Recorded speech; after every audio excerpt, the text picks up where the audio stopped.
வெற்றி நடை போடுகிறது. Omni Cinemax Khushbu, Benz Media ACS Arunkumar வழங்கும் சுந்தர் சியின் அரண்மனை 4 இசை ஹிப்ஹாப் தமிழா.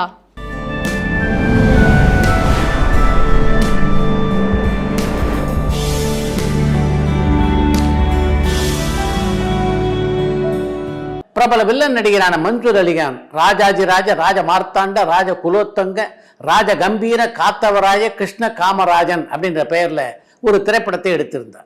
அந்த படத்தினுடைய பாடல் உரிமைகளை ஒரு ஆடியோ நிறுவனத்துக்கு விற்பதற்காக அந்த நிறுவனத்துக்கு சென்றிருந்தார் மன்சூர் அலிகான். அந்த படத்தினுடைய பெயர் நீளத்தின் காரணமாகவும் அந்த பாடல்களின் தரம் காரணமாகவும் அந்த இசைத்தட்டு நிறுவனத்தினர் அவருடைய பாடல்களை வாங்க மறுத்து விட்டார்கள். அவங்க இந்த பாடலை வாங்க மறுத்த உடனே மன்சூர் அலிகானுக்கு வந்த கோபம் இருக்க, அதில் அந்த கதவை ஓங்கி சாத்தியபடி வெளியே வந்தார். அவர் அப்படி ஓங்கி சாத்தினதில் அந்த கண்ணாடி கதவு துண்டு துண்டாக சிதறி விழுந்தது. திரைப்பிரபலங்கள் பொது இடங்களுக்கு சொல்லும் போது கொஞ்சம் கூடுதல் கவனத்தோடு இருக்க வேண்டும். அதை ஏன் அவங்க மறந்துடுறாங்க அப்படின்றது தான் எனக்கு தெரியல. நடிகர் சிவாஜி கணேசனுக்கு உலகமெங்கும் எத்தனை கோடிக்கணக்கான ரசிகர்கள் இருக்காங்க அப்படின்றது நீங்கள் எல்லோரும் அறிந்த ஒரு செய்தி. ஆனால் அப்படிப்பட்ட நடிகரான சிவாஜி யாருடைய ரசிகராக இருந்தார் அப்படின்னு உங்களுக்கு தெரியுமா? நடிகர் சிவாஜி கணேசன் வித்து முரடன் முத்து, கர்ணன் போன்ற பல படங்களை இயக்கியவர் B.R. பந்துலு. அவர் அடிப்படையிலே ஒரு நடிகர். பல கன்னட நாடகங்களில் நடித்திருக்கிறார், பல கன்னட தமிழ் திரைப்படங்களில் நடித்திருக்காரு. அவருடைய தீவிர ரசிகன் தான் நான். அவர் மேடையில் நடிக்கும்போது அவ்வளவு அற்புதமாக இருக்கும். அவருடைய நாடகங்களை நான் அந்தளவு ரசித்து பார்த்திருக்கிறேன் என்று ஒரு பத்திரிகை பேட்டியிலே குறிப்பிட்டிருக்கிறார் சிவாஜி. சில விஷயங்களை சினிமாவில் பார்க்கும்போது இதெல்லாம் நடக்குமா அப்படின்னு சர்வசாதாரணமாக நம்ம கேள்வி எழுப்போம். ஆனால் சினிமாவில் காட்டுறாங்கல்ல, அது மாதிரி 100 சம்பவங்கள் பார்த்திங்கன்னா நம்முடைய இயல்பான வாழ்க்கையில் சர்வசாதாரணம் நடந்துக்கிட்டு இருக்கோம். அப்படி ஒரு சம்பவத்தை தான் இன்றைக்கி நான் உங்களோட பகிர்ந்து கொள்ள போகிறேன்.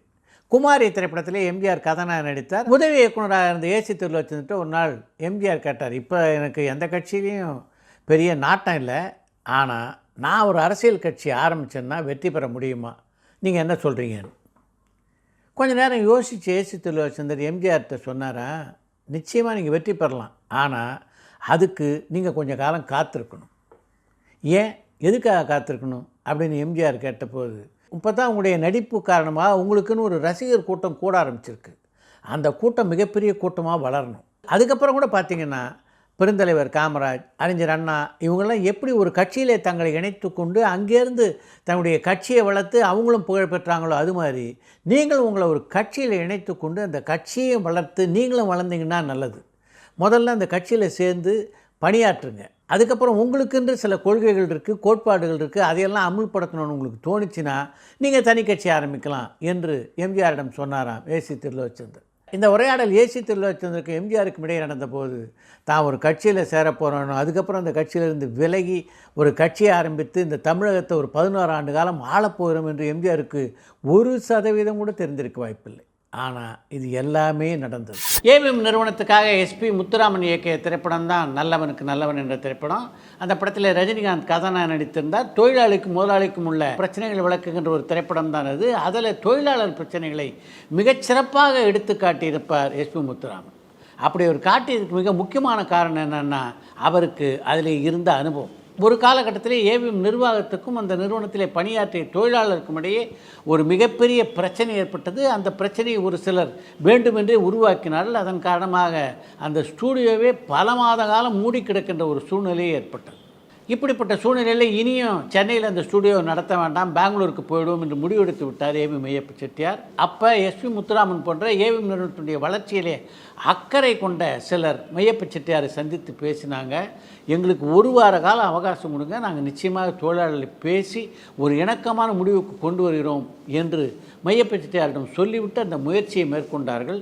கடுமையான போராட்டத்திற்கு பின்னாலே அந்த முயற்சியில் எஸ்பி முத்துராமனும் அவருடைய சில நண்பர்களும் வெற்றி பெற்றார்கள். அப்படி வெற்றி பெற்ற போது தொழிலாளர்கள் எல்லோரையும் அழைத்து பேசிய மையப்ப செட்டியார், உங்களுக்கும் எனக்கும் பிரச்சனை வேண்டாம், இனிமேல் உங்களுக்கும் நிர்வாகத்துக்கும் உள்ள பிரச்சனைகளை பேசி தீர்த்து கொள்வதற்காக ஒரு குழு அமைப்போம். அதில் உங்களுடைய நலம் விரும்பிகள் 5 பேர் இருக்கட்டும், ஸ்டூடியோவுடைய நலம் விரும்பிகளாக 5 பேர் இருக்கட்டும், இந்த 10 பேர் சேர்ந்து எல்லாத்தையும் முடிவெடுக்கலாம். உங்கள் பிரச்சனையை அந்த குழுக்கிட்ட நீங்கள் சொல்லுங்கள், அந்த குழு இந்த பிரச்சனையை பற்றி நிர்வாகத்துக்கு சொல்லும், இப்படி சிக்கல்களை தீர்த்து கொள்ளலாம் என்று சொன்னதோடு மட்டும் இல்லாமல் அந்த குழுவிலே எஸ்பி முத்துராமனையும் ஒரு அங்கத்தினர் ஆக்கினார். அந்த அனுபவத்தின் துணையோடு அந்த காட்சிகளெல்லாம் மிகச்சிறப்பாக எஸ். முத்துராமன் அந்த படத்திலே படமாக்கி இருந்தனால்தான் அந்த படத்திலே அந்த காட்சிகள் மிகப்பெரிய கவனத்தை இருக்கின்ற காட்சிகளாக அமைந்தன. ஒரு படைப்பாளனுடைய ரசனையும் ரசிகனுடைய ரசனையும் ஒத்துப்போகும்போது தான் அந்த திரைப்படங்கள் மிகப்பெரிய வெற்றி அடைகின்றன. சில நேரங்களில் படைப்பாளனுடைய ரசனையும் ரசிகனுடைய ரசனையும் ஒத்துப்போகாத போது அந்த படங்கள் பெரும் தோல்வி அடைகின்றன. ஆனால் படைப்பாளிக்கு அந்த படைப்பின் மேலே மிகுந்த நெருக்கம் இருக்கும். அதற்கு உதாரணமான ஒரு விஷயத்தை தான் இன்றைக்கி உங்களோட நான் பகிர்ந்து கொள்ள இருக்கிறேன். பாலச்சந்தர் 100 திரைப்படங்களுக்கு மேல் இயக்கியவர் என்பது உங்கள் எல்லாருக்கும் நல்லா தெரியும். அந்த 100 திரைப்படங்களிலே பாலச்சந்தரை கவர்ந்த திரைப்படம் எது தெரியுமா? புன்னகை என்ற திரைப்படம். ஆனால் அவர் மிகவும் விரும்புகின்ற அந்த புன்னகை திரைப்படம் வெற்றி படமாக அமைந்ததா என்றால் இல்லை. இங்கே தான் நான் சொல்கிற விஷயம் வருது. படைப்பாளியினுடைய ரசனையும் ரசிகனுடைய ரசனையும் ஒத்துப்போகாதனால அந்த படம் மிகப்பெரிய வெற்றி அடையவில்லை.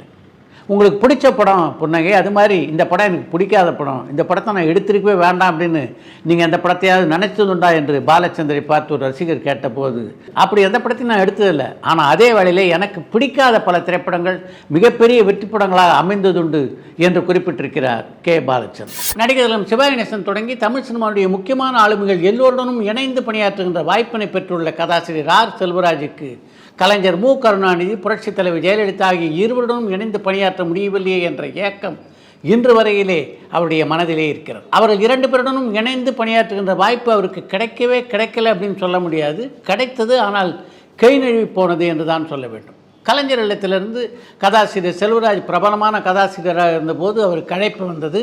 கலைஞரை சந்திப்பதற்காக போனார். எனக்கு ஒரு கதை வேண்டும் சொல்லுங்களேன் என்று செல்வராஜிடம் கலைஞர் கேட்டபோது கலைஞருக்கு இவர் சொன்ன கதை தான் உன்னை விட மாட்டேன் என்ற தலைப்பிலே உருவான கதை.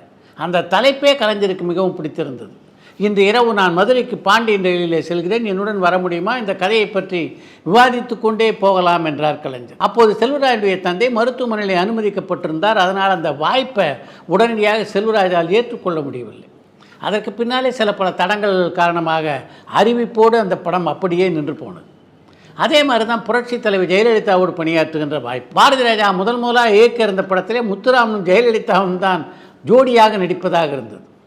ஜெயலலிதாவுக்கு கதை சொல்வதற்காக பாரதி ராஜாவும் ஆர். செல்வராஜும் போனாங்க. கதையை கேட்ட ஜெயலலிதாவுக்கு அந்த கதை மிகவும் பிடித்திருந்தது.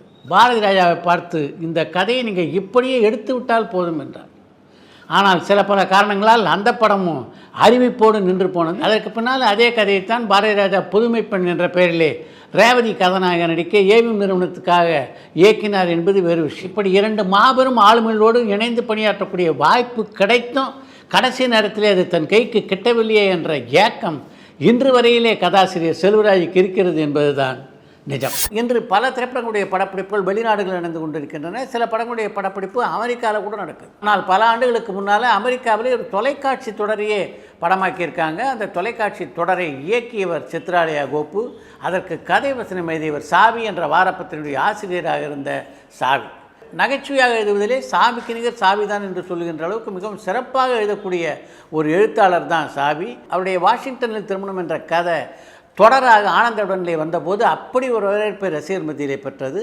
அதற்கு பின்னாலே தொலைக்காட்சி தொடராக அது வந்தபோது மிகப்பெரிய வரவேற்பை பெற்றதென்றால் அதுக்கு பின்னால் பலரது உழைப்பு இருந்தது. அதில் மிக முக்கியமாக குறிப்பிட வேண்டியவர் சித்ராலயா கோப்பு.